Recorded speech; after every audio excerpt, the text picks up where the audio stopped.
Alright. I will go ahead and send the map in the chat. Oh, damn, you really did put in a big map. And so, like, some of these places are places you've been to. The carrot is where you came into it. The plum is where the dwarf lived. The tomato is where you had that nightmare at. Strawberry was where the gnome gave you the clothes. And the apple was the church. Wait a minute, you said I had a nightmare somewhere? Yeah, while Jeklar was at the church for the evening working on his whole religious aspect, you went and stayed in the priest's house and you saw flashes of the woman from the coin. Oh yeah, I remember that now. And then the potato at the front is where where the house had been eaten when you first came in, and you met those two people, and the woman went inside and started crying. You said that was the potato house? Yeah. Alright. I'm just trying to get shit straight before we head back into it. Alright. We had the nightmares, and we did the last thing we fought was some wolves, wasn't it? No, the last thing you fought was a couple of those fire beetles that shine really bright red. Oh yeah. I believe the dwarf, I don't think you know his name yet, but the dwarf came, and after y'all finished them, and y'all agreed to go back to town and rest up for the night.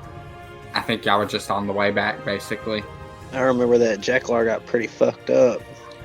Yeah, if I recall, Jeklar ended with like 6 health left, so not too bad. It was prior to that when he was down to his last HP, but I think that was against the wolves. And my current HP is like 14 out of 15 at the moment. Yeah, you're doing alright, Trying to avoid them attacks, that's all. Yeah, smart move. So, Oromis, Jeklar, and the unnamed dwarf are making their way back to the town. Suddenly, as they get a little bit closer, they begin hearing screams. Everybody kind of picks up the pace. After a couple minutes of running, you can still hear scattered noises from people, and as you reach back, outside the potato house, once again, there is a crowd, and as you guys approach closer, you can see a dead lizard man in the middle, and it looks as though his throat was slit. This lizard man looks kind of like an Argonian. Yeah, I'd say so. Like, that's from Skyrim, right? Yeah, the Elder Scrolls. Yeah, I would say that's what they look like. Alright. I might be able to describe him just a little bit better as you walk closer. Let's see. I got a whole thing written on about him. Well, I thought it had more descriptive stuff, but basically he's like a blackish green lizard. He has a really long face, probably, a good 1.5 feet long with his, basic, I wouldn't say snout, but the way a lizard's is. He's just laid out on the ground. His eyes are still open. Throat slit wide open, and blood covering all around him, and everybody around him is kind of freaked out and panicked. Alright, you said his throat slit, right? Yes. Alright, so my dude's just walking up to the scene, and he's already in the crowd, looking at the body and shit. Okay. Wait, was that a question? Yeah, that was a question. Oh, well, you, Jeklar, and the dwarf just are walking up to it. You're not quite into the crowd yet, but you can see the body through the people. Well, I'd like to rush to the crowd and see what the hell's going on. As you run up, you're pushing people out the side. As you reach the center, you look down and you can see this guy, and you vaguely recognize him. He was one of probably the first people you saw when you left the carrot building your first time in town, but he wasn't of any significance. He just happened to be in the crowd looking at the holes in the potato house. Well, I'd like to check if I had the chance, I'd like to check his body for any other lacerations besides just to his throat. Alright. I'm gonna say make a medicine check for me. Alright. That's a D20. Alright. First roll of the day. What do we get? Ha! Would you look at that? Nat 20 on the first roll of the day, bro. Alright, right on. As soon as you start looking at him, you don't see any other types of wounds, but you can immediately tell that the slash across his throat was not caused by your standard knife or dagger. It almost looks like it was an animal attack, perhaps. Alright, so he just has a big slit that looks like it came from a claw on his neck. Yes. Hey, Jeklar, what kind of animal you think did this? Jeklar bends down and begins looking at it. Let's see, let's have him roll his. He bends down and kinda touches his hand across the ridges of the cut. I'm not quite sure. I could definitely tell it's claws, but not one like a bear. Something else. And then the dwarf kinda pushes his way through the crowd. Oh my god, I can't believe it. Jazeet. Oh, who would have done this to him? It doesn't look like any particular person done it. It looks more like maybe those beetles that we fought back there may have done something like this. Jeklar starts shaking his head. I don't think the beetles have these kinds of claws. Within giant beetles, they'd have likely taken his entire head off had they tried to claw at him. The dwarf kinda slams his fist against his leg. Someone did this. Someone knows something. We have to find out. You don't think there's tigers or wolves in this village, do you? He scratches his chin and then begins looking at the crowd around who's just staring at all this. No, not that I'm aware of. Maybe you could go around and ask people if they saw anything. I've only been gone for an hour or so on my way to get you, and it took us less than an hour to get back. Perhaps somebody had to see something. So there's like a bunch of people in the crowd, so I guess I'm gonna shout, has anyone seen what happened here? A man steps forward from the crowd. He's a rough and rugged looking man. He appears to be in like his late 40s to early 50s. You can immediately tell that this guy loves to fish. He's got like a bucket hat, like that you would see a fisherman wear, and he's got hooks all around the brim of it. He's wearing these almost like tan cargo shorts, and from his belt loops are all hanging like tackles and bait traps. He's got black hair and soft blue eyes that are kind of hidden behind the shadow of his hat, but you can still see him a little bit in this light around us. He steps forward. Hey you! I found this body. I found him right here. I was here before any of these other people. I was coming back from a fishing trip. Fishing? Where's the nearest body of water around here? He shrugs, and before he can answer, the dwarf chimes in. That's Hook. Yeah, he's literally always fishing. He kind of rolls his eyes to show he's not a big fan of him. And then he says, our nearest source of water, aside from the fountain in town, if you just travel in the woods for a few hours, we're right close to the ocean. Oh, okay. So what did you see, Mr. Fisherman? Well, man, I didn't really see much. I just was walking back, and then right here in the middle of the street, sitting here, dead Jazeet. I didn't really know what to think, and then Martha came out of her house, and she started screaming, and then everybody was here. So I didn't see anybody around, but that's just what I found. I know. First one out was me, then Martha, and then everybody else followed when she was screaming. So nobody saw the creature that killed this man? He shakes his head, and then everybody else is just kind of standing around, kind of clueless. And then the dwarf rubs his eyes, and he looks up. Alright, here's what I want. Everybody, go to your homes now. Nobody's to be out in the streets. And we will let you know when you can come back out. The crowd all kind of gives each other a worried look and then starts heading towards their homes. Jeklar looks at the dwarf. What? Should we not keep them here to investigate them or interrogate? No. Listen, if nobody claims they know anything, we're not going to find out anything just holding them against their will. If they go to their house, maybe if they have some sort of evidence or if they're hiding something, they'll try and contain it there. And if you go around and start finding out stuff, maybe you'll find out somebody's hiding something. You'll catch them off guard or something. Jeklar kind of nods. Okay. All right. Well, first, before we tell anybody, I'd like to take further inspection upon the body. All right. Do an investigation check. Well, 5 plus 4. That's a 9. You really can't tell too much else besides the fact that it was not a knife or anything. You can see a little bit of like white hair around the cut, but it's very few pieces, so it leaves you with very little to be able to tell from it. Am I allowed to do an investigation check upon his hands? Upon whose hands? The dead body's hands, like to check, see if there's any fur under the nails or... Oh, yeah, well, so I kind of included that all around. Oh, okay. Yeah. Damn.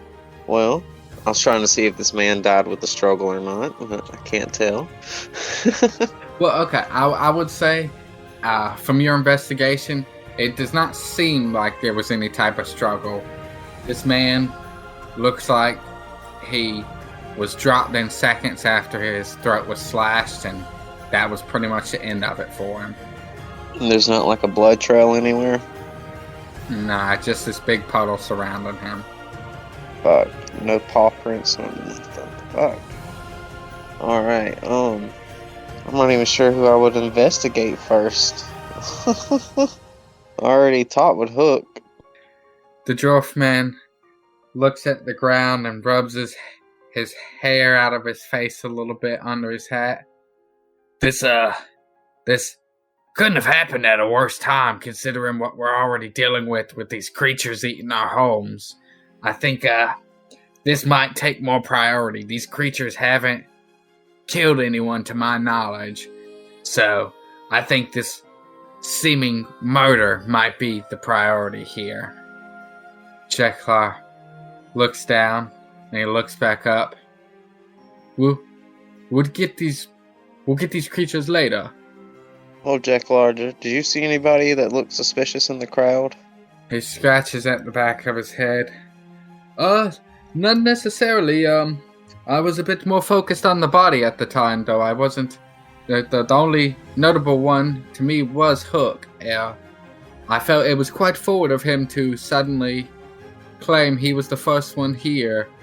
I'm not saying it's not true, but it just... I don't know. It just felt very forward to me. That is strange. I don't think that's any significance. What do you think, Dwarf? He shakes his head. Well, my name's Uther, by the way. But, I don't know. He's not my favorite person in the world. I don't really know what it is, but I'm just not a big fan. That's not to say that makes him a killer, but I don't know. I think he'd be worth looking at, maybe. He does live in the red-skinned potato house, so he's not too far off of here anyway. Alright, well. Alright, what time of day is it?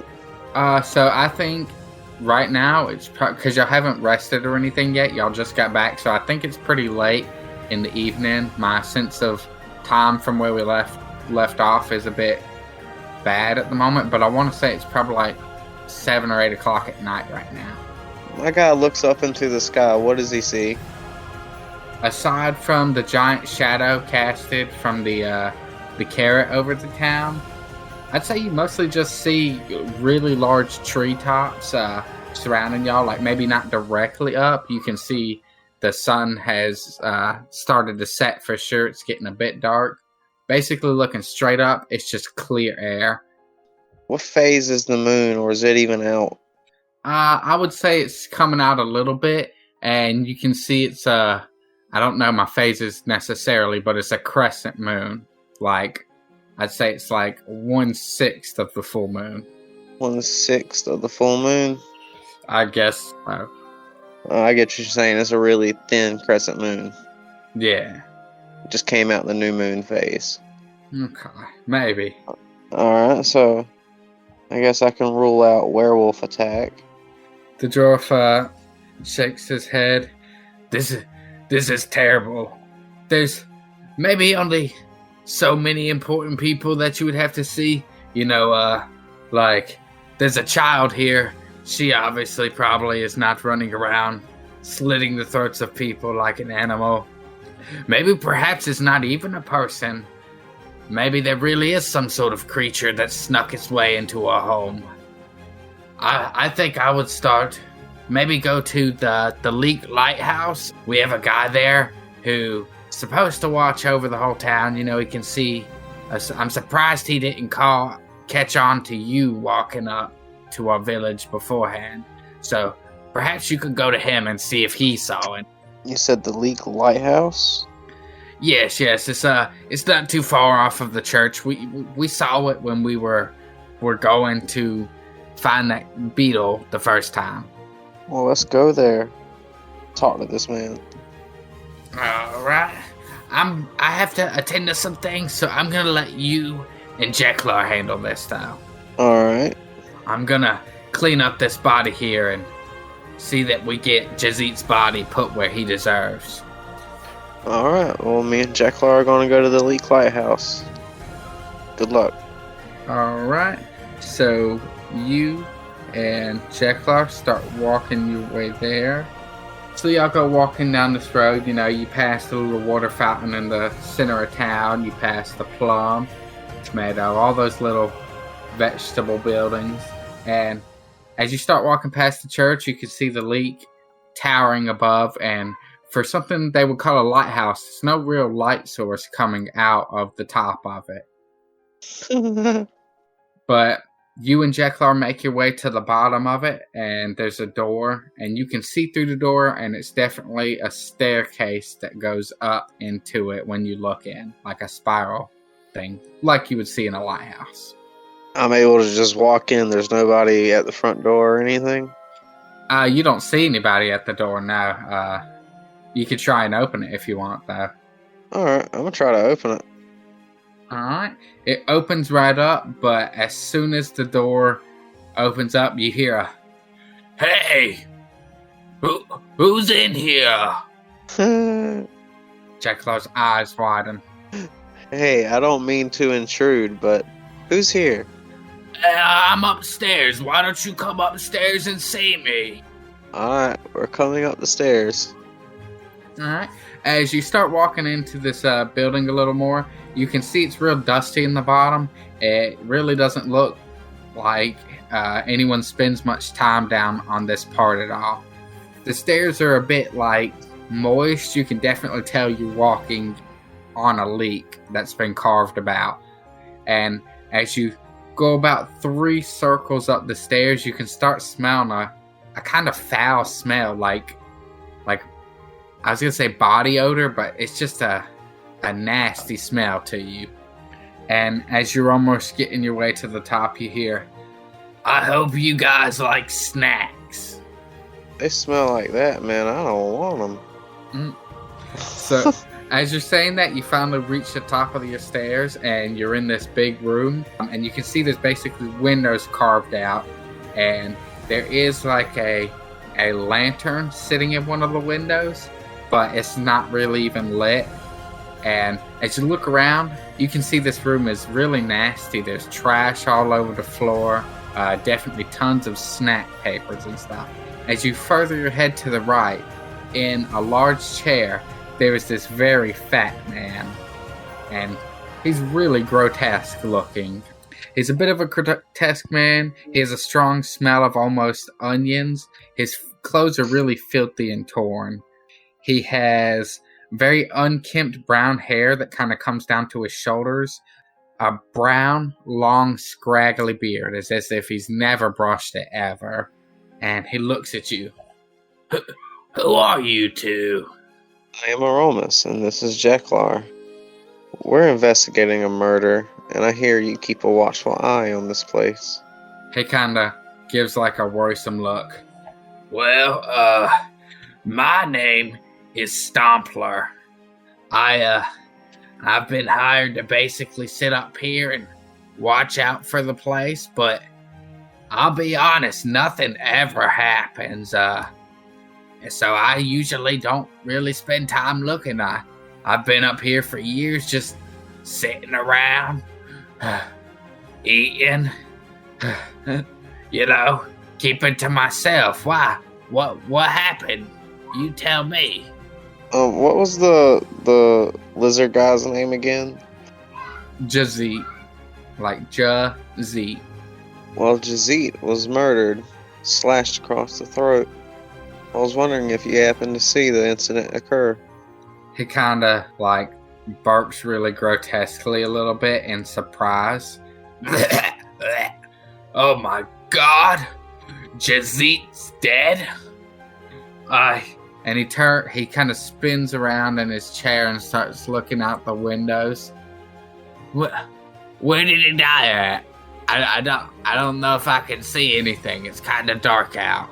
He turns and he tries to flick on the lantern, but it's clearly not working for him. It's as if it doesn't have oil, and he hasn't put oil in it in a long time.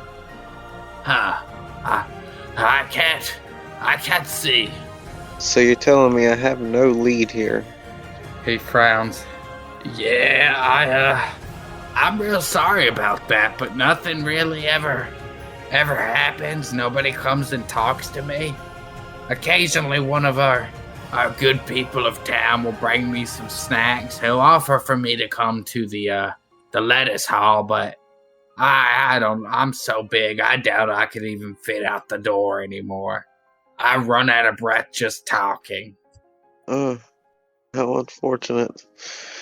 So, what's with the dirty clothes and the torn clothes and the get up, man? Are you just that lazy? Yeah. Well, I've just been up here so long, I stopped worrying about looking good for people. So yeah, you might as well say I'm lazy. But I've always got food, and it's mostly healthy food. I probably could do a couple of squats here and there or something. Moderation, my friend. Moderation. He starts looking around the room. You ever had leek? You ever tried it? No, and I don't really want to. Oh, okay.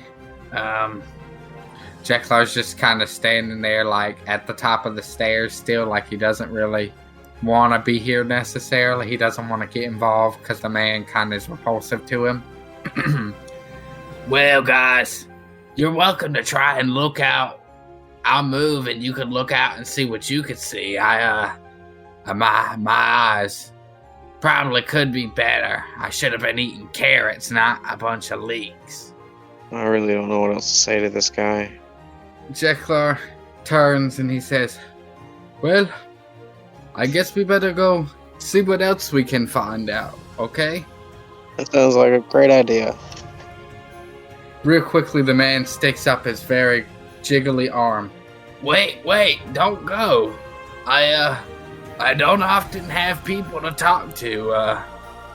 Maybe you could tell me something that would help me. What should I be keeping an eye out for? I'll try and look this time now that I know. Well, look for anything that can tear open someone's throat. And pretty big. Well, I guess I could try and see something. Any chance you could tell me some small sort of story, just something new for my day? I'll leave you alone right after that. I'm just lonely, man. Well, there was this one time that me and Jeklar jumped out of a tree and I thunderclapped a bunch of bandits, and then I took on their leader one by one on one. Did you win? I'm still here, aren't I? He kind of chuckles. Oh yeah, that's the good point. Well, I bet that was crazy. You got any cool battle scars from it? Actually, I didn't really take much damage. He kind of turns his head to the side and nods. Wow. Well, hey, I'll tell you what I got for you. He kind of turns to the side and he starts tossing a bunch of trash on the floor out the way. And he reaches into this little like drawer thing, and he pulls out a black bracelet, and he hands it, or he motions to hand it to you. Hey, this is a pretty cool thing. I appreciate you telling me that story. You can have this bracer. I really don't know too much about it. It's been passed down through my family for a long time. They say it can, like, capture these weird mystical creatures. I think it's a bunch of blah, but it seems pretty cool, and it's definitely worth some money. So you can have this for telling me your story. Oh, that's cool. I want to do a magic check on this. Alright, roll your Arcana check. D20, right? Yeah. This bullshit. What'd you get? I rolled a 2, so I got a 2 plus 4. Alright. You can definitely tell it is a magical item, and you can tell when you wear it, you'll get an extra constitution point. You'll feel more vibrant and alive. What's it look like?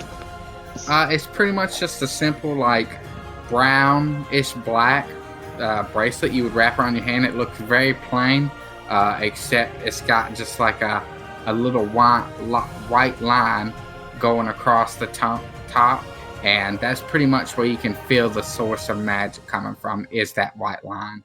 But it's all like one solid piece. It's almost just like the line is colored. Alright, well, I'll wear it. And it gives me, what, +1 constitution? Yeah. And what's it called? The Mon bracelet. Or bracer. The Mon bracer. Alright, I got it. Well, you know, I don't know if the rumors are true, but hey, maybe you'll catch some sort of mystical creature with it. Alright, so this man seems to think that this bracer can capture mystical creatures. Yes.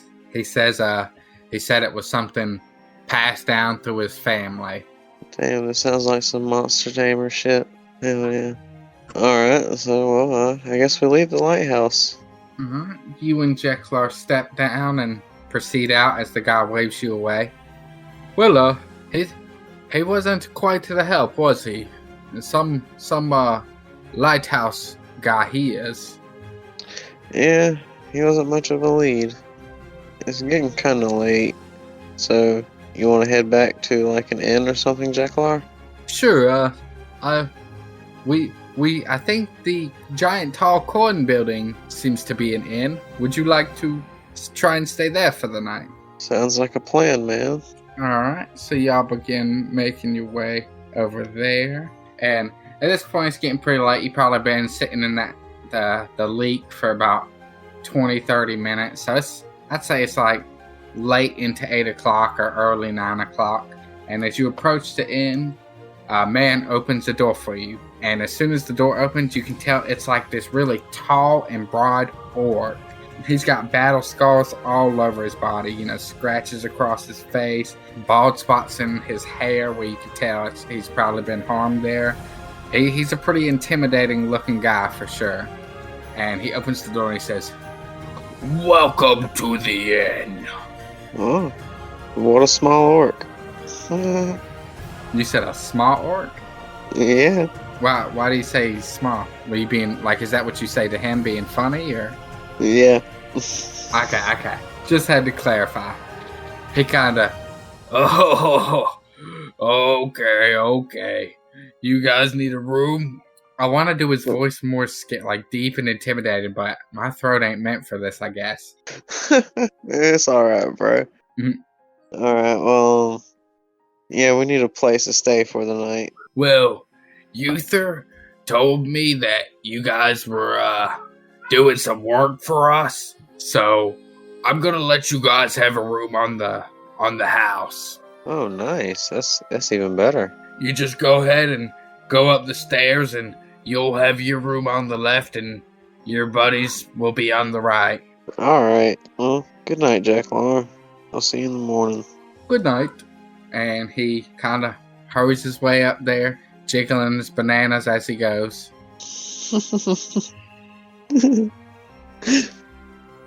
That banana suit. So you proceed your way up there. The orc guy kind of waves away from you, or whatever. He waves you to you.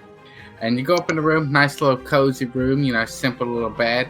You have a window that you can see out of, and you can see the orange building out your window, and you can see the blackberry house.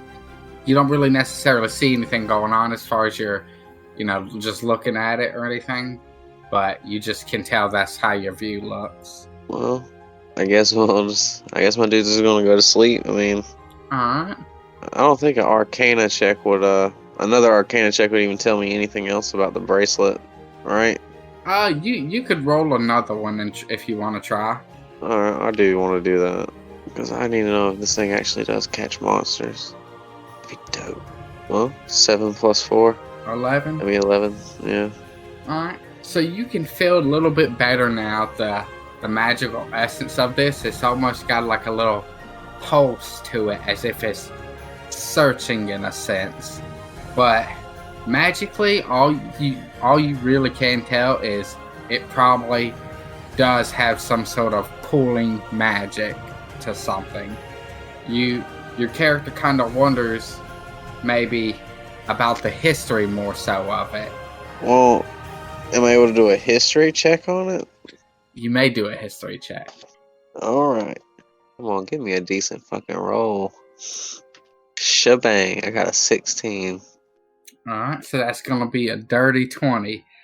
As you look at this thing a little more clearly, you remember one time seeing it in a book, and not a lot was known about the origin of this bracer, but you did read a whole chapter in a book about how there are these secret mystical beasts scattered around the world, and some people have believed that you could literally fight the beast, and in beating it, the bracer would absorb the creature into it, and you could resummon it for later use.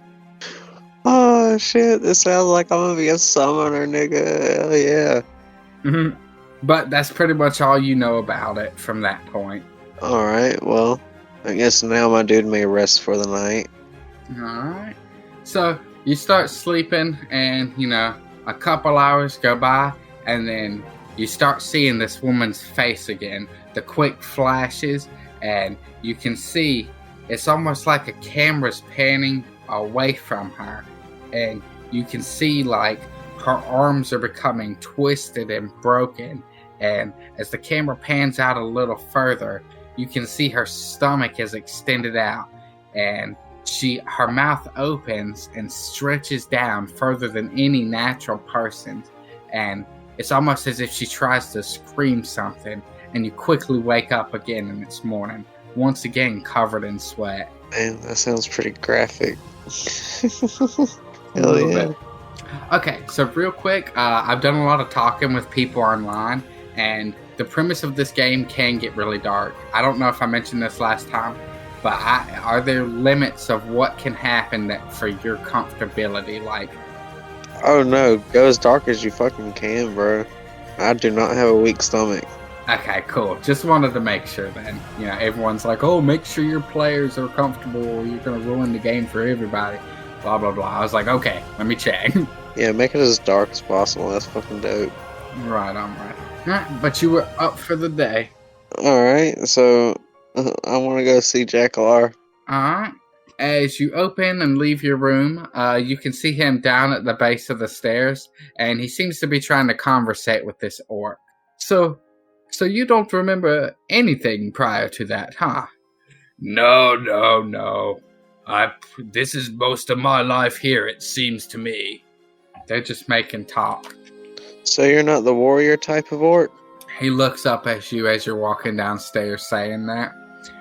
No, I pretty much just live here and I work for Uther. He in exchange for running this place, he just lets me live here as well. This is pretty much all I know as a home. Oh, well, sad to hear that, bud. He nods. I'm pretty happy with my current circumstances. We have little dinners. We've got enough people here to be friendly with. People tell me orcs are these crazy, scary, ruthless people, and I've never once felt that way in my life that I know of. Well, sorry I stereotype your type, Well, I understand it is very common. Apparently I seem to have lost my memory at a certain point in my life, and I can only imagine the person I was before. Well, Jeklar, have any leads? No, this nice man here. And then quickly the orc raises his hand. My name is Nagak. And then he looks over you. Okay, this man Nagak, he just told me a little bit about himself, but otherwise, no, I would say nothing relevant that I could see being fitting for the Jazeet situation. Where do you think we should check next? He scratches his head, and then the Nagak quickly chimes in. If you're looking for somebody weird or suspicious, I would go find Berlin. That is one of the weirdest men I've ever seen. He lives in the Orange. Alright, so we'll go to the Orange. Alright, so y'all head out and begin walking your way there. As you approach closer, you can see this man standing outside. He appears to be around in his 30s, and he stands about 5'9" feet tall. He's just kind of standing outside of his house looking at some different rocks on the ground. He has blonde hair, but it's like an odd bowl cut. His eyes are very red and strained, almost as if he's been staring at something really hard. You can see as he picks up the rocks and looks at them, there's a lot of excitement in his face. I'm trying to think of a good way to approach a crazy person. Hello there. He looks up at you, caught off guard a little bit, and he looks at Jeklar. What would be the meaning of this? Who are you? Well, this here is Banana Man, and I'm Blackberry, and we're here to set you free. He kind of looks you both over, then looks at his rock, and he puts the rock in his pocket. Banana and Blackberry. Banana and Blackberry. I've never heard of you. No, I'm just fucking with you, man. This is Jeklar, and I am Oromis. His expression doesn't change at all. I don't know those names either, but what do you need? I'm probably about to leave for a hunt, and I probably gotta go. What kind of hunt you're going to go do?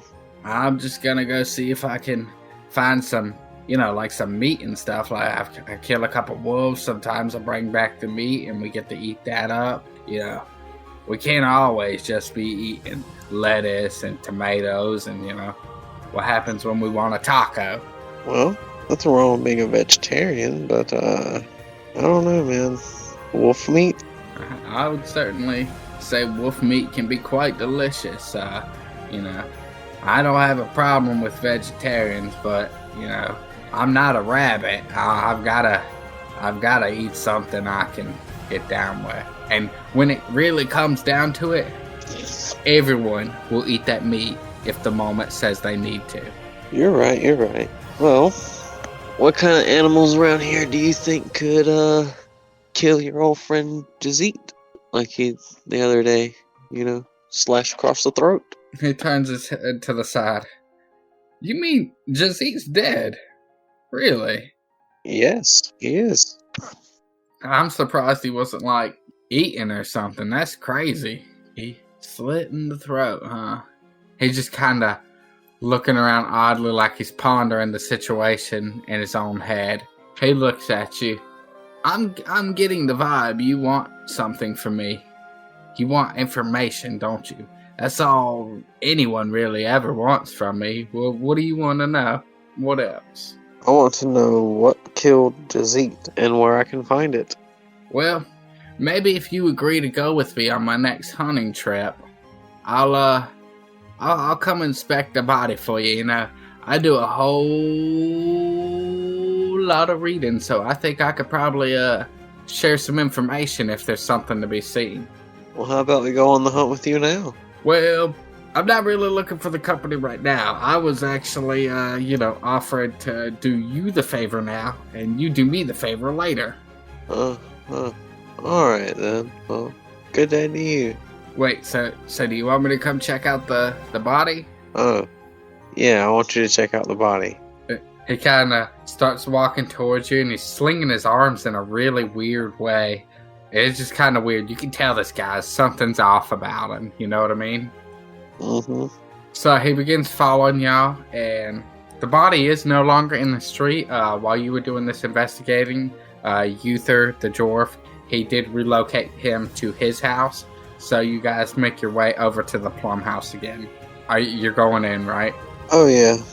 Alright, so you go in, and Uther's got this Jazeet's body laid across the table under a cloth, and he's got some candles lit around, and the priest is also standing in the background, the man who let you stay in his house. He's just standing there for maybe, respect, it seems like. Uther turns over. Well, guys, what did you find?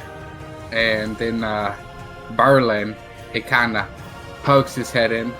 I am here to investigate this situation, and I guess I better take a look. He kind of walks over, and he slowly peels down the cloth and looks at Jazeet's body, and he leans down and he looks at the cut. There's a little piece of fur here, and he reaches down and he grabs a little tiny piece, and then he picks it up and he licks it across his tongue, and then he sticks it back in the body. This is the hair or the fur of a lapine. And he turns to you. Do you know what a lapine is? No, sir, I do not. A lapine is also known as a rabbit folk. I'm gonna guess it seems like a rabbit killed this person. A rabbit person, you say? He nods. Alright, well, that's about my expertise on this, so I think I'll be going. Quickly, the dwarf goes, What do you mean a rabbit person?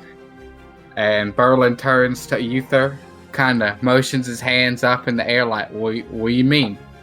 He's a rabbit killed this man. I know it. That's all there is to it. I'm going to go back and collect my rocks now. I saw a really shiny one that I was thinking would be perfect for me. And he kind of just happily trots out the door. And Uther is standing there very confused looking. Well, I have never seen a rabbit person in my life. And if I did, why would I let a rabbit person in my village full of food? So there's no rabbits living here at this carrot? I have never seen one. I mean, the carrot is just a little tourist environment. Leppy lives in there, so there's not really too much. He wouldn't let a rabbit person. He won't let anyone in that he doesn't think I wouldn't let in. Out of character, but didn't we meet some rabbit dude at the fucking carrot when we first got there?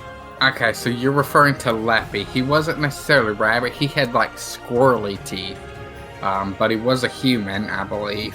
Yeah, he was a short man with a shiny bald head and two front teeth that stick over his lip. And that's why he made the smacking noise. But no, I didn't. He looked more as a squirrel, but maybe there is more to it. I don't know. You'd have to look more into it. But Uther seems to trust him. Well, shit. I'm at a loss here. I guess we'll go talk to this Leppy dude. All right. So you and Jeklar kind of make your way all the way back to the carrot building. And you don't have to really knock or anything to go into it since it's the community center. So you open it, and Leppy's just kind of leaned against the counter. He looks over to you. Hey, what you got going on, guys? You find out any information about this? It's all the news. Hey, Leppy, have you seen any giant rabbits or rabbit people? He kind of scratches his bald chin a little bit. Rabbit people? Nah, I don't really know anything about that. Maybe a giant rabbit from out of the town. Do you think that's what killed Jazeet? It's a possibility. You sure you don't know anything else, Leppy?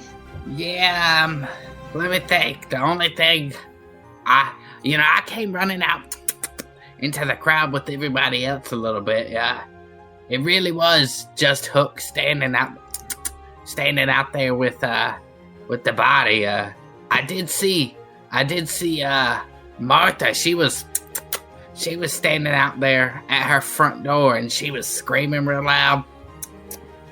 I don't know. I also could see right into her house at the time, but her husband Jimmy, he was standing outside looking down at the body from through the hole in the house. So you're saying Jimmy saw everything go down? Well, I don't really know that that's the case. He may have.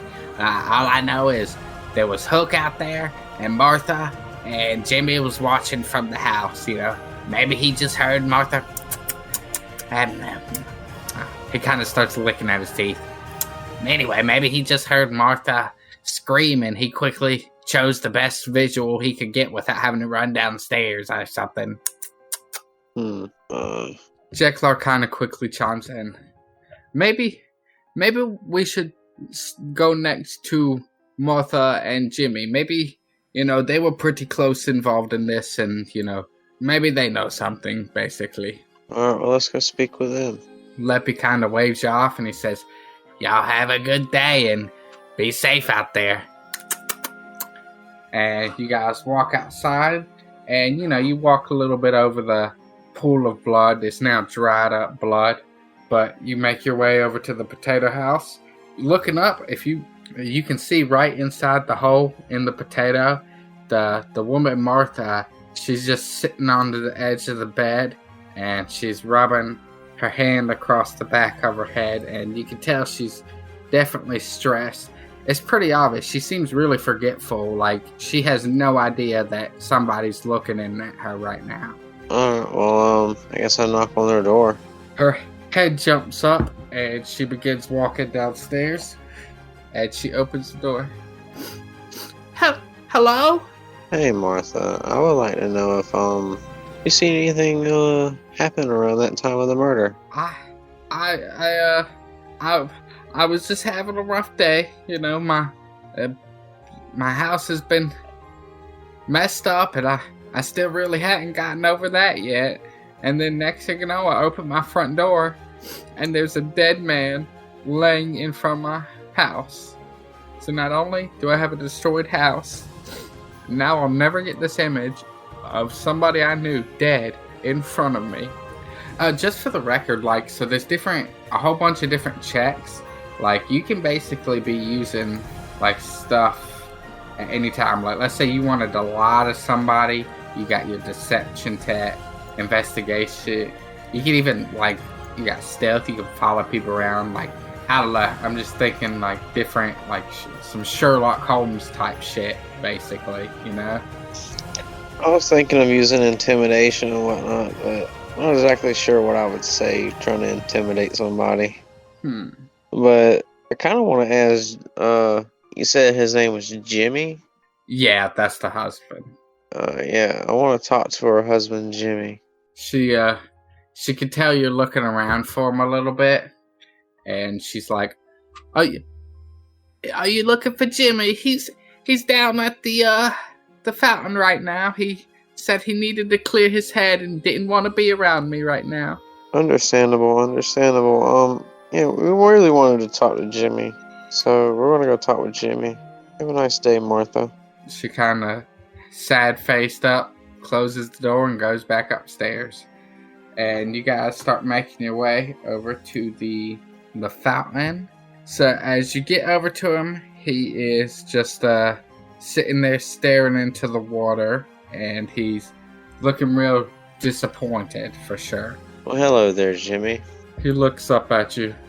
Oh, hey, how are things? Oh, things are swell. I'd like to know what you saw when the murder happened. He kind of looks at you with like a blank stare for a second, and his eyes squint. Oh, well, I heard. I was just sitting up in the house, and then I heard my wife scream, and so I was upstairs and she was downstairs. So real quick, I looked out the window, and Hook was standing there next to Jazeet's body. My wife she must have just been going outside or something. I don't know. Maybe Hook killed him. Yeah, I guess my dude's gonna like grab him by the front of his shirt and say, it's not Hook. Don't you fucking lie to me. Alright, so make an intimidation check on that one. An 11 plus 1, so 12. I'm gonna say he kind of quickly pushes you off of him. Hey man, I'm not saying it is Hook, but who else would have done it? I was in my house. My wife basically alerted everyone to it. I don't know who else to tell you, man. He kind of brushes his chest off like how dare he touch me? Well, if you're withholding information, I can have you thrown in jail. Deception check. So so deception is for when you're lying, and insight is for when you think somebody else is lying. Oh, okay. So is this an insight check or? I would say it's an insight, yeah. If you're saying he might be lying. I think he might be lying, but I really can't throw him in jail. I don't even know if they have a jail in this village. I'm a judge, jury, and executioner, damn it. Ooh, a 16. And then +2. Yeah. Right. In 18, you can tell this man's full of shit. Something's up. You don't know what he's lying about, but he's lying. And you can see it in his eyes. Can I backhand him and do another intimidation check? You can definitely roll one. And first I'd say to roll if you hit him. His armor class would be probably... I wish I could quick save before I do this. Yeah, not quite as easy as Skyrim, is it? Oh no. Yeah, go ahead and roll to see if you hit. That's the D20 again, right? Yeah. And so for that one, it's also going to be plus your strength. I have nothing in strength. Ah, well then okay, so it'll just be what it is then. Oh fuck. What do you get? I rolled a 5. Alright. So you go to swing your hand at this dude, and he immediately grabs it in the air. Like, his reflexes were real fast. And he looks you in the eye. He leans in. He looks over at Jeklar and then looks back to you. I don't know what you think you're doing, but if somebody's going around town killing people, do you really think that you would want to try them? Listen to me, man. I know you're fucking lying and full of shit, so I need to know what you know. He looks down at the ground. Alright, you want to know what I know? Why don't you follow me, and I'll tell you. Alright, I guess me and Jeklar are about to follow this dude. He's going to take you to where the apple was blown up. So, on your map, just for reference, that's that black spot near the cherries and the peach. This is more a little fun area. As you come closer, it's surrounded all around by trees. The ground is scorched black, and it smells kind of burnt too. Like, you don't know how long ago it was they blew this apple up or why they did it, but you can tell it's always going to smell like a baked apple or something here for probably like the rest of forever. But being as it's not quite their popular spot, there's really no one around. He makes his way to the center of the spot, and he bends down. I want you to come look at this spot right here in the center of this. Alright, so I guess I look at the spot. As you bend down, he quickly goes to elbow at the top of your head, and he misses, and you're suddenly aware of this. And I'm going to say roll for initiative. And that's what, a 10, right? Yeah. I rolled a 1. This guy, you now know you were being attacked.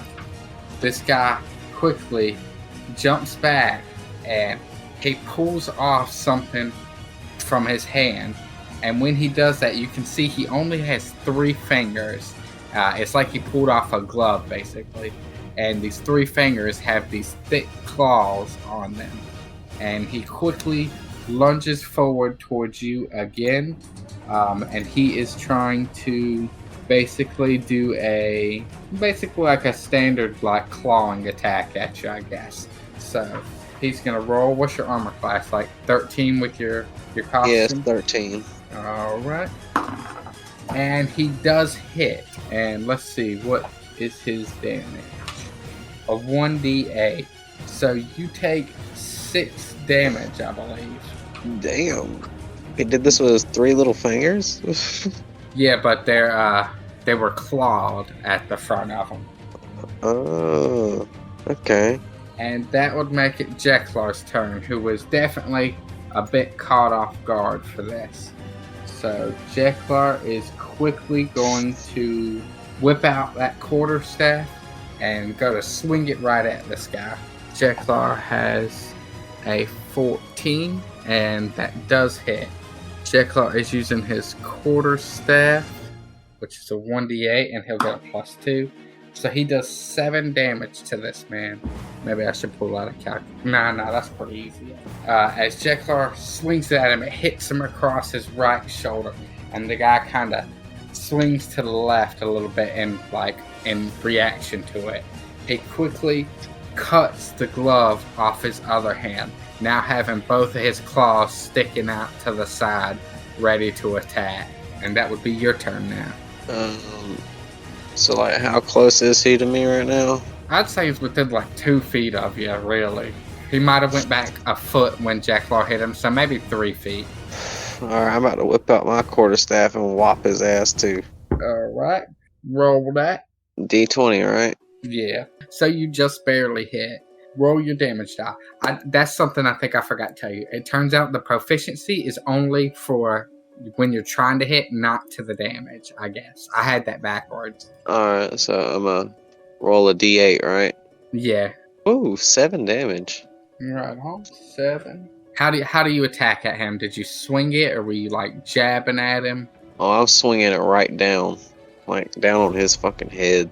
So, you hit him across the head, and as you do so, you see a tear in the top of his head. And he kind of leaps back in pain, and then he takes his claws and yanks off part of his head.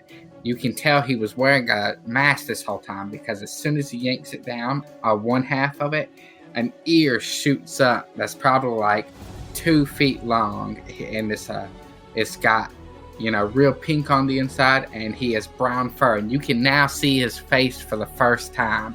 He is 100% a rabbit person. Hell yeah. Alright, so now it's his turn, right? Yes. He is going to do a jump attack, right?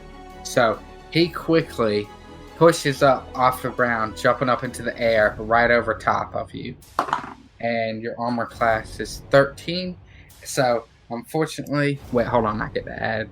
Nah, so he still misses. He comes flying down in the air and lands right between you and Jeklar, missing with his claw mark, he was gonna land on you basically, but he lands right in the middle of you and Jeklar. Alright. So I guess now it's Jeklar's turn, right? Yes. But before Jeklar can react, you suddenly see Martha come running up in a panicked look, and she's kind of screaming like, "No!" as she's running up to you.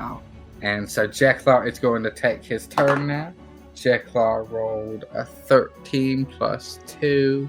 That's 15. And that does hit.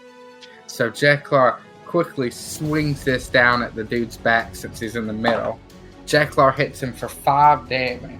And now, suddenly, as this woman sees her husband being attacked, she is now into the initiative order. That will now make it your turn. Alright, well, I'm casting Firebolt on Jimmy. Alright, go ahead and roll that 20, and I think you get +4 to it. 14 plus 4. 18. That is going to be a hit. So roll your 10. I rolled a 3. Alright, so you do 3 damage. The man quickly falls back on the ground, suddenly hit by this fire. He lunges up quickly, ready to fight again. He quickly rips off the other half of his mask and he reveals his whole head. He's got these really bright, beautiful green eyes, but they have so much rage in them right now. This other woman, as she's running up, she's just now getting to the pony house. She's about 3 feet away from Jeklar. She quickly cuts through her gloves. It's like her claws just stick through it. And she swings her hand straight at Jeklar. Let's see. 15 plus 4. Oh yeah, she hits Jeklar really fucking well. Alright, and she is doing 1d8. She hits Jeklar for 8 damage immediately. Damn. She basically, as her claw connects, it slides down his torso and leaves a very big gash, quite similar to the one on Jazeet's throat. And it is now Jimmy's turn. He turns and looks at the woman. Marnie, get out of here, now! And then he quickly goes to attack at Jeklar, seeing as Jeklar just got fucked up. But he misses horribly as he's distracted by his wife. You know, he goes to swing with his right hand at Jeklar while he's telling her to get out. And he just kind of misses just by like a whole ass foot. And that will put it to Jeklar's turn. Jeklar quickly stands up and he raises his hands into the air. And he says some sort of prayer. I'm not going to come up with it. Just imagine it sounds kind of like spooky but cool at the same time. And suddenly there's like this light coming down from the sky. It begins healing Jeklar for 5 points. Jeklar has now used one of his first level spell slots. Fuck yeah. Alright, and that puts it to your turn. And alright, so how close is Jimmy to me? I'm gonna say he's probably still within about 3 feet. You could definitely reach him with your staff. And Martha? Martha is, I'd say she's probably more like 5 feet. She's on the opposite side of Jeklar, while the other dude is on one side. Just imagine Jeklar is the center of this little catastrophe. So let's say Jeklar would be in the center. Jimmy would be north. So you would be the west side. And then she would be on the south, like at the very bottom. Does that kind of make it more confusing or helpful? No, it's all good. It's all good. So yeah, let's see. But she's within 5 feet of me, you said, right? Yeah. Oh, 10-4. I yell to Jeklar, cover your ears, and I use Thunderclap. Alright, right on. Let's see real quick if Jeklar's successfully able to cover his... Oh, Jeklar, he put... Before you could even finish saying anything, Jeklar had them hands on his ears. Hell yeah. Alright, so let's roll for them now. Martha / Marnie did not save, so she is going to be affected by it. And oh my god, Jimmy / whatever his real name may be, he completely failed. He never even tried to put his hands up. So roll your d6 and let's see what these two take. But he's going to take half of it, or he's hit whatever. If you roll a 2, he multiplies 2 times 1.5. So he takes the damage and half of it again. Oh, well, I rolled a 4. Okay, so he's going to take 6 damage, and she's just going to take the 4. They're both kind of like really suddenly caught off guard as this force of noise surrounds you guys. It kind of stuns them both. So she's going to roll at disadvantage. She's also going to attack at you again, or this time you. She got an 18 for that, and she got a 1 for that, so she automatically has to take the roll. She takes both arms and goes to swing down right at you, or to swing towards you, I guess, towards your torso. But she's still so dizzy. As she swings, she trips over her own foot, as she's not really used to wearing the disguise and fighting at the same time, and falls straight onto the ground. And now it is Jimmy's turn. He has to take advantage or disadvantage, and he just rolled a 1. and a 6. Oh, that's a 9, but he has to take the 1 immediately. Him being stunned and seeing his wife fall over, he quickly goes to swing his hand at Jeklar and reach forward like he's trying to catch her at the same time.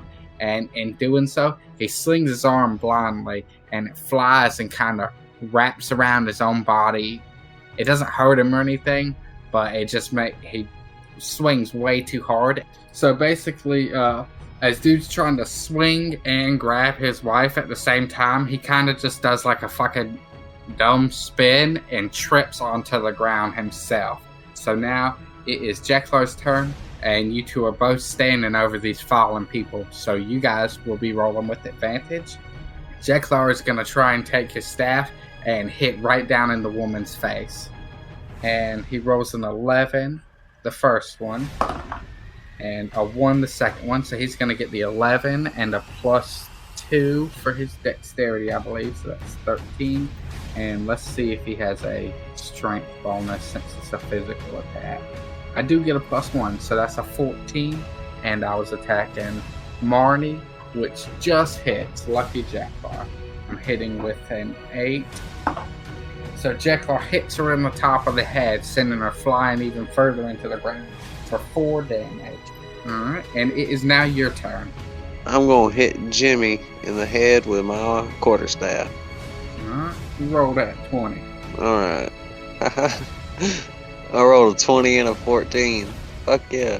So just double whatever your damage dice is. D8, right? Yeah. Well, I guess I can't have good luck without bad luck. I just rolled a fucking 1. Alright, so then you're going to do 2 damage to hit. I get. We'll roll it again, actually. Instead of doubling it, we'll let you roll 2 of the same dice. Alright. Oh, that one was a 7. Alright, so that's going to hit for a total of 8 damage. Let me do that math real quick. Okay. 7 plus 1's 8, bro. No, the math of 14 minus 6 is or 14 minus 8 is what I was doing. But, what's it called? You hit this dude right in the head, and he is not even got up. He is not feeling it right now. Martha quickly tries to stand up, and as she gets up, she puts her arms out. Stop, please! And Jimmy is still pretty out of it, so he's not even going to attack. Jeklar looks over to you and then looks back to her. What do we do? Do we keep fighting? Please! So that would be your turn, I guess. This motherfucker attacked us. What the hell? What the hell? What's going on here? You guys seem like our prime suspects. Tears start streaming down her face. He was protecting me. Well, murder is still murder. He starts to stand back up. Jeklar doesn't know how to react, so he doesn't move. So if you would like to continue fighting, you have to do it now. But that is your choice. Fuck this shit. We're fighting. I'm about to whop Jimmy up in the head with this fucking quarterstaff. I roll that bad boy. And it's gonna be advantage still because he's still a bit fucked up, and they're trying to stop the fight now. So fuck him up, man. I rolled a 4 and an 18. Alright, so take that 18. That's a dirty 20. Well, yeah. Okay. So this is 1d8, I guess. Yeah. But you hit like a motherfucker for sure. I rolled a 6. Oh my god. Okay. So you swing your quarterstaff right down into this dude's head as he's trying to stand up, and it bashes his head in, and he falls over. His body's twitching, and the woman immediately lets out a blood-curdling scream. So she's gonna do this jump thing again. She's gonna try and jump right on top of you, but as she leaps into the air, you can see claws stick through the shoes at the top, and she hits wonderfully, and she's going right at you.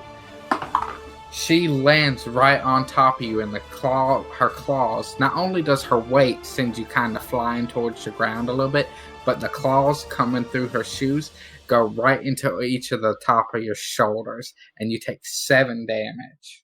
I ain't got but 2 left. As she kind of lands onto the ground on top of you, She kind of leans forward, and tears are pouring down this woman's face. She quickly takes her claws and cuts off her mask, and you can see she has white fur, while he had brown. She has these really bright blue eyes, but they're full of complete hatred now. This woman is no longer the same woman she was 2 minutes ago, basically. Mentally, anyway, or emotionally. Jeklar better get this bitch off of me. Jeklar quickly raises his hands in the air again. Wait, let me make sure it's not only once a day. I don't know if you know, but oh wow, actually earlier when he healed himself, it says he was supposed to get an extra +5. So I gave myself 5 health, and it was supposed to get an extra +5. So that's pretty handy actually. So let me change that real quick. So Jeklar actually has, oh no, his max, okay, so he's back at max health actually. Because it would have put him at 16 and he can't go higher than his max. But so he cast this spell to heal you. And so you're going to get, so you get 2 + 5. So you get 7 of your health back. I'm back at 9. And that would put it as your turn. You're still on the ground, but this woman, or the rabbit lady, she's basically standing in front of you, but crouched over on the ground, and she's bawling at the moment. So I have to roll at disadvantage, right? Nah, I think you can tell she's a bit emotionally broke, and she's not really all into it at the moment. She just had attacked that anger, so I think you would just roll your standard attack. Alright, well, I'm gonna try and jab my quarterstaff up into her gut. Alright, roll that bad boy. I rolled a 6.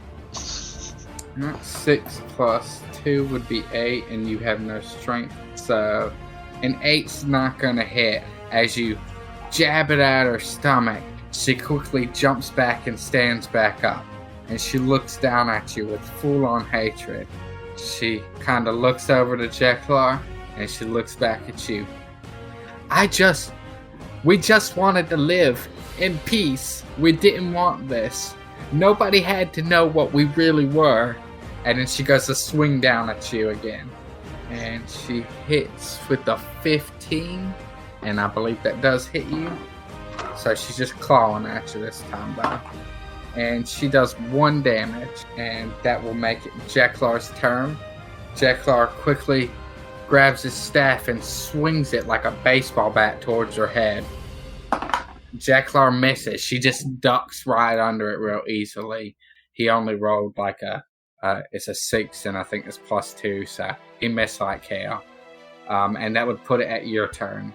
And I'd say by now, if you were trying to stand up, you're stood up. Alright, so I'm casting Firebolt at this bitch. I'm using my last cantrip. And I rolled an 11, so that's 11 + 4, right? Yes, and that is going to hit. Fuck yeah. And a D10. I hit her with a 3 damage. 3's not too bad. So the flames burst all over, and she kind of flies back, and she quickly starts patting herself down to ensure none of the fire stays. And then she points her clawed hands at you. Jazeet didn't even have to die.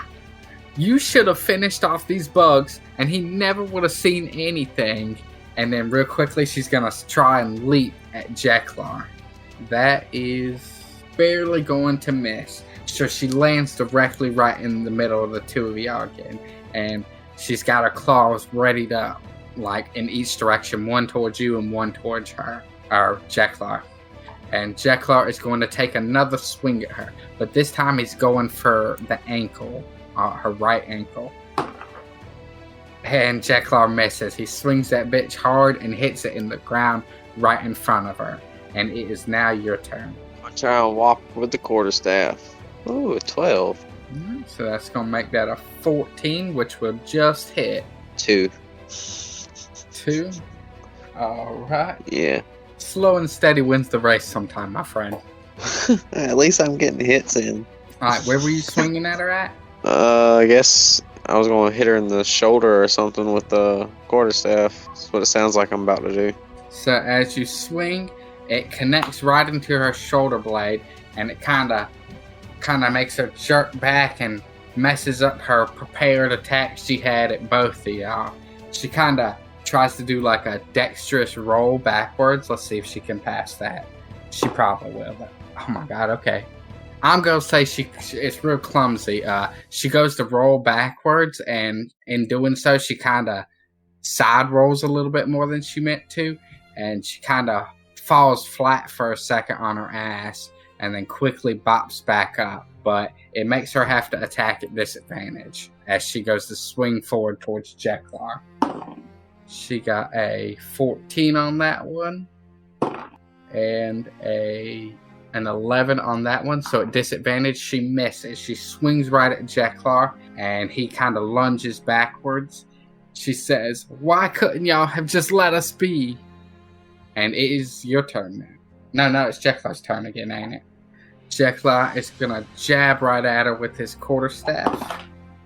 Jeklar missed like hell. Jeklar hardly got a 4 with his proficiency.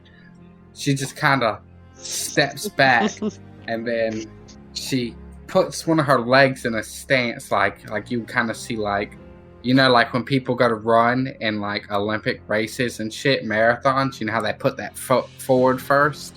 That's how she preps herself. And now it is your turn.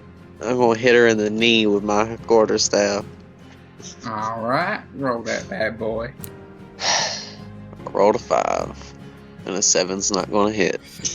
No, not this time. So you swing, and she was ready for you, man. Immediately, she pops into the air. She had put all her weight on her back, or against her back foot, so that way when she was ready to jump, all her strength would go into it, right? And she's coming down for an attack on you with the same, the leg thing. Oh, damn, she still missed that. She lands a little bit ahead of you. She was too strong for this one, apparently. So now she's directly behind you and Jeklar. Jeklar's going to quickly try and one-handed swing this in a circle like some like Star Wars shit. Let's see. Jeklar fucking misses again. Apparently it was so bad that when he swings, the quarterstaff slips out of his hand and just lands at her feet. And it's your turn to act. It's time to hit this bitch with the quarterstaff again. I'm out of spells. Right on. Could always shoot her in the face with a bow. Yeah, might not work though. I rolled a 9. So a 9 plus 2 is 11. That is not going to be a hit.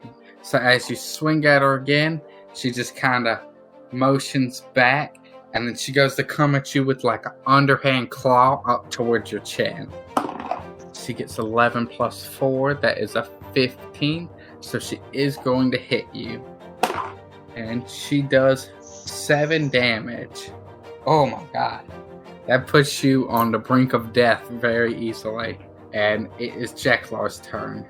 Jeklar is going to... How much damage did I take? You took 7 damage, and you had 8 health. Oh shit. Jeklar better not resurrect. Let's see. Jeklar has 4 spell slots, so he is going to cast Cure Wounds one more time for you. You are going to gain 7 health back. And, you know, each time he does this prayer, or he says the same thing, and then there's like this light that beams down onto whoever it's healing, and it's just kind of shimmering for a second, and then you feel much more refreshed than you did a moment ago. It is now your turn. But as you're being killed, she kind of you can just see the tears start falling down her face again. You can see she's losing like her will for this. Suddenly, you know, is it even worth it? Is the look she's given. Well, it don't matter. I'm about to hit her with that quarterstaff. Alright, roll that bad boy. These motherfuckers shouldn't attack us. Start with violence and ends with violence. Booyah, nat 20. Hell yeah. Alright, so roll that bad boy, or roll it twice. D8? Yeah. 8 plus 2. 8 plus 2, so 10 damage. So you hit this bitch right in, like, where were you swinging, her back, or? I'm hitting her in the head, bud. Alright, so she was kind of, from where she had jumped over you, she was facing the opposite direction, and you just turned and swung that bitch right into her head and sent her flying into the ground. She rolls over, laying flat on her back. She's just looking at you with tears all down her face. She doesn't start to get up. Jeklar kind of looks at you quickly, and then he looks at her, and he looks back to you. This is a beaten woman. I don't think we have to hit her anymore. Jeklar, this is the one that killed the lizard man. But why? And then she suddenly starts pushing up off the ground, and it is still your turn. Oh lord. Is Jeklar gonna like disapprove of me if I kill this damn rabbit bitch? I guess we shall see. Do we have any rope where we can like tie her up? I believe you do have 50 feet of rope or something, because you picked it back up when you used it at Varmint's rest stop. So you should have the rope still. Alright, well I guess we'll try and tie her up. Alright, so for that, give me go ahead and roll me a dex check, because I'm pretty sure that's going to be a sleight of hand is the way I'm going to go about it. You're trying to tie her up real quick, so. I rolled a 3. Ooh, so you got 5. So you lean down real quick with this rope ready and go to start circling over her hands, but real quickly she just kind of flicks her wrist upward and cuts your rope directly in half. So now instead of one long 50-foot rope, you now have two 25-feet ropes. And she jumps to her feet and she puts her arms down and she starts to say something. She opens her mouth, but then just stops. She closes her mouth back and just stands there. Jeklar quickly tries to address her. Are you giving up? We will kill you. Are you giving up? And then I'm gonna let you throw in anything if you have anything to say. No. Jeklar kind of said it. She looks over to him, and then she looks to you. There's no point. Do to me what you must. This is not what any of us wanted. And she starts crying, like, heavily now, and she drops to her knees. I'm gonna say at this point we are no longer in battle, unless you choose to attack. So she's dropped to her knees, right? Yeah. Alright, well we try to tie her up again. Alright, this time she's not gonna fight back, so it's pretty much just an automatic. You tie her hands around her back. You and Jeklar have a bit de-escalated this situation now. How would you like to handle this? Well, who's that dwarf dude again? Oh, Uther? He's the guy that lives in the plum. The way to think about his name is it's just Luther, but with no L. Oh, Uther's kind of like the guard dude of the town, right? Yeah, it would seem so. Alright. So, we're gonna try and drag this, rabbit chick to, Uther. Alright, so she doesn't really resist. She's just bawling the whole time, and she does follow along. Like, you don't literally have to drag or anything. You get over to the plum house, and Uther comes barging out. What on goodness name has been happening here? Who is this? He's looking over the rabbit lady. This is, Martha, right? She quickly says, my real name is Marnie. The dwarf kind of throws his head like he looks real surprised. Marnie? Martha's not. What's going on here? I don't understand this. She kind of tries to sling tears out of her face. My husband and I, his real name is Rupert, and I am Marnie. We came here looking for a peaceful place to stay, but we could see what a great place this was going to be, and we knew they would likely never accept a bunch of stereotypical rabbits that would eat all the vegetables, especially when the center of your town is a giant carrot. The dwarf kind of looks over to you in like a questioning manner. He's definitely a bit confused. Do you have anything to add at the moment? They killed Jazeet, her and her husband. As you say that, she quickly looks at you. I only killed him because he knew. He was walking down the street, it seemed, and I keep forgetting about this goddamn hole in my house. So I pulled my mask off, and he was looking directly at me, She kind of looks down at the ground with a big frown. I jumped down and slit his throat within an instant so he couldn't tell anyone. My husband was simply covering for me. Well, your husband shouldn't have attacked me. That's why he's dead.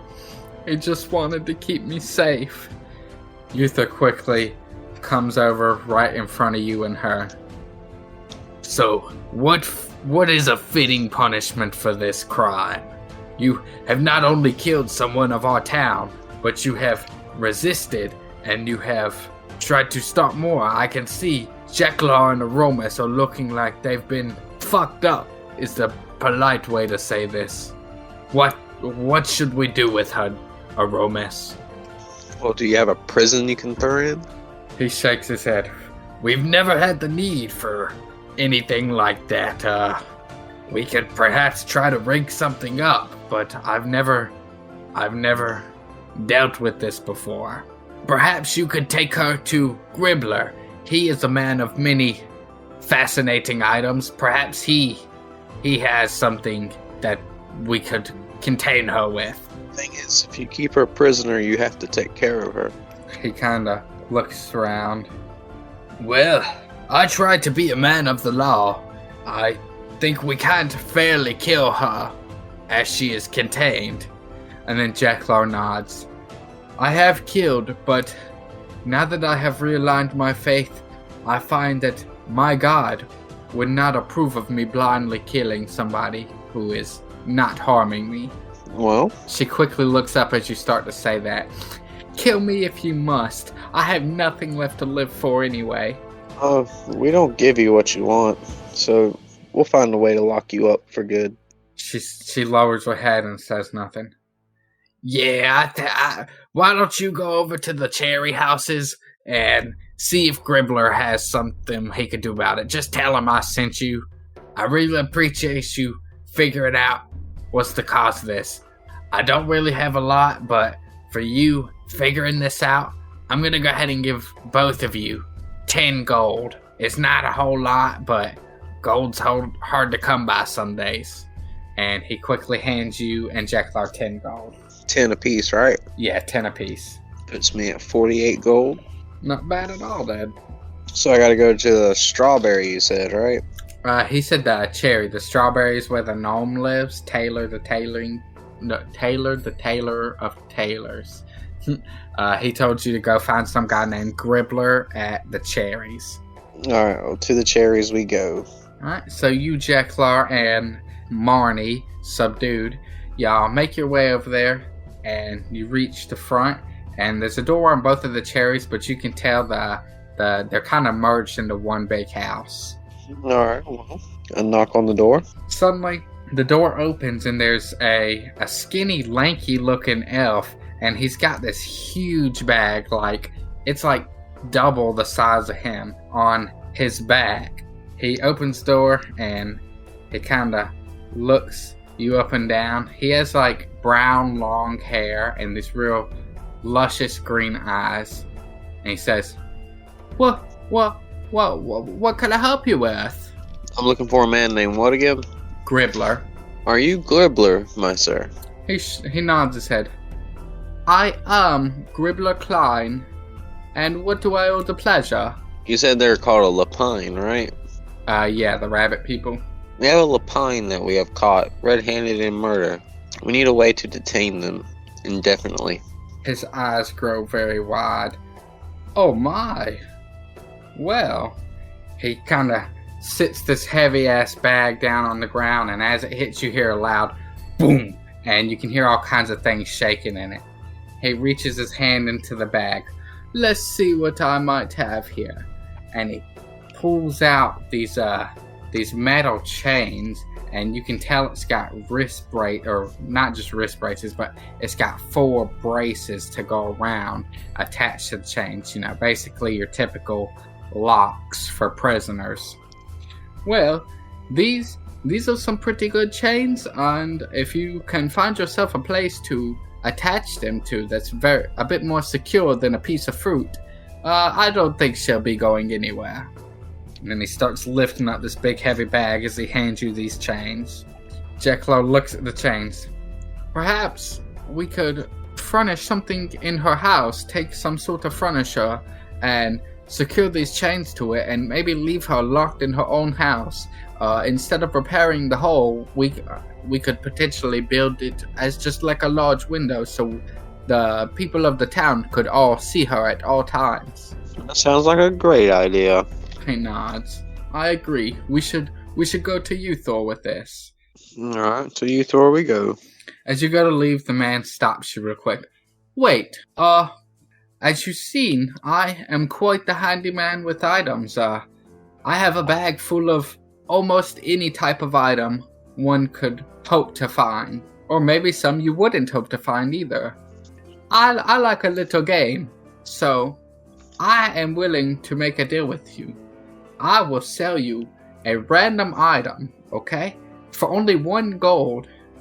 Whatever it may be is what you get, whether you are happy with this item or not. And then, from that point, if you feel ever so inclined, I will allow you to buy more items, but each time I will double the price. So if you buy something from me right now for 1 gold, the next time will be 2 gold, and then the time after that will be 4, and so forth as that. I think that adds a little flavor to it. I'm a man of games and mystical items, so if this is something that interests you, you should be aware. I toss him a piece of gold. Let's try it. So I'm gonna have you roll a 20-sided dice. Alright, 1 second. I'm slicing cheese and eating it. That's kind of cheesy. I rolled a 4. He takes your coin and puts it in his pocket. Pleasure doing business with you. And he reaches into the bag and he pulls out, it's like a wooden, like carved charm looking thing. He says, the whole wood. Here you go. And he hands it to you. So what he handed me? A whole wood. Hull wood. So basically what that is, it's a piece of like driftwood that came from the ocean that was carved into a charm. You can feel there's a little something special about it, but you can't really tell right off the bat. Alright, I tossed him 2 more gold pieces. A gambler, man. Okay. He pockets the 2 gold pieces real quick, and he sticks his hand into the bag again. Roll yourself another item. And make sure you're writing these down, by the way. 12. He pulls out a quarterstaff.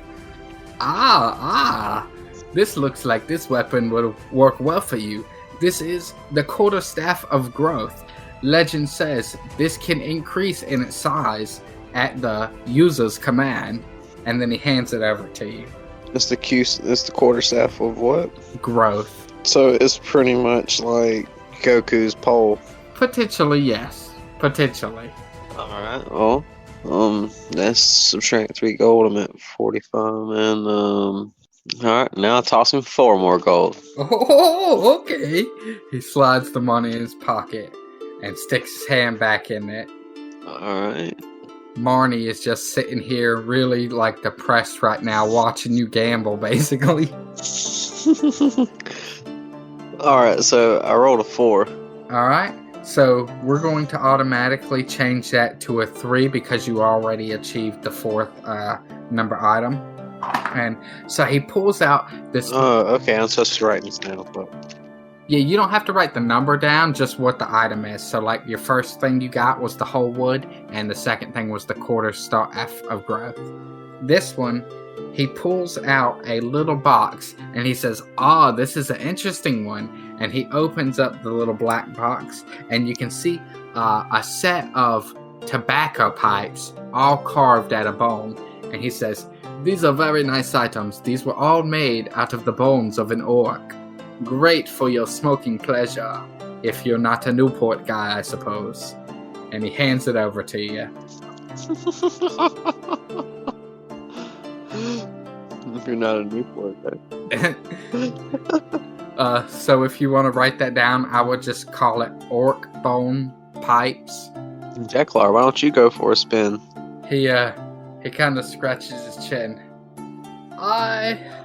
I am not very much of a gambling man. I have had a lot of risk in my life, and I Yeah, I don't know. I think eventually I would like to use my money to find myself a home. So I think saving is best for me for now. Come on, man. Come on. If you want to roll a persuasion check, you can. But, Yes. alright, roll that 20 then. I imagine this is about to be a difficult roll. I'm gonna say you need at least a 15 to convince him. At least. Well, it's definitely not convincing him. I just rolled 3. Ooh. He's like, yeah, no. A home is a better plan for me. Maybe another time. Hey, Jeklar, would you lend me 8 gold? Oh, you broke. If my memory serves me, you should still have quite a little bit of money. Come on. Are you planning on buying anything else? Like, are you in need of anything that wouldn't be from this shop? The guy Gribbler, he's like, I believe your friend is correct. They have very similar voices, if you can't tell, but I think that's just my typical elf voice. Why don't you try one more time? Maybe you'll find it worth it. 8 gold would make me very happy. Well, Jeklar's no fucking fun. Alright. I'll throw him 8 gold. Alright. So, just for clarification real quick, Jeklar is, he has his own personality and everything, but he is solely written into this campaign for the benefit of just helping guide you along through the story. So, a lot of times he will disappoint you in what he will do. You know what I mean? He's not gonna carry you through it or assist you completely. He's just a small background hand, basically. Oh, I get it. But, I know he's kind of like a cleric. He don't really believe in gambling. Yeah. Alright, so roll that 20. Let's see what you get. Oh, 19. 19, alright. So this time, he pulls out another black box. And he says, oh, this is such a fun game for me and my friends. And now it will be for you and yours. And on the top of the box, it says, Cards Against Elvenkind. Maybe not the best one you could have got, but maybe your luck will be better next time. Alright, well, that's, Cards Against Elvenkind. Alright. So I have noted everything. For your benefit, go ahead and write that you also gained 100 XP. Plus that 30, that'd be 130. And you've been keeping up with your gold usage, right? Because I know you definitely used more than you earned today. Oh yeah, I'm down to 33 gold. Okay. Alright.